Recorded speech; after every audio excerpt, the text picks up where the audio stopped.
गोंदवले दहिवडी रस्त्यावर ठेकेदार अधिकाऱ्यांची मिलीभगत, शासन निधीचा उघड गैरवापर। मान तालुक्यातील गोंदवले दहिवडी रस्त्यावरील पुलाचं रुंदीकरण व उंची वाढवण्याचं काम निकृष्ट दर्जाचं होत असल्याचं समोर आलं।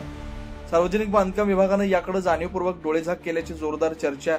पत्रकार व नागरिकांनी निकृष्ट कामाचे फोटो, व्हिडिओसह वस्तुस्थिती दाखवून दिल्यानंतरही अधिकारी प्रत्यक्ष पाहणीला गेलेलेच नाही। तेरी भी चूप मेरी भी चूप या म्हणीप्रमाणे ठेकेदार व अधिकाऱ्यांमध्ये मिलीभगत आहे। उघड उघड भोंगळ कारभार सुरू आहे असं स्पष्ट चित्र दिसतंय। शासनाच्या निधीचा उघड गैरवापर करून नियमबाह्य पद्धतीने काम होत आहे, तरीही संबंधित अधिकारी यांनी लक्ष न देणं हा गंभीर प्रश्न आहे।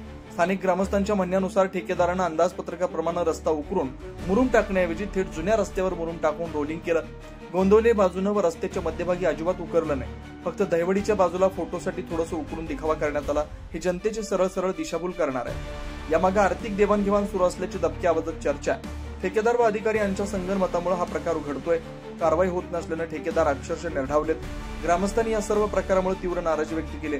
निकृष्ट दर्जामुळे भविष्यात गंभीर अपघात होण्याची शक्यता नाकारता येत नाही। शासन निधीचा अपव्यय होऊन जनतेच्या सुरक्षेशी खेळ करणाऱ्यांच्या विरोधात तातडीने कठोर कारवाई व्हावी अशी मागणी होती। अन्यथा ग्रामस्थ रस्त्यावर उतरून तीव्र आंदोलनाचा इशारा देतात।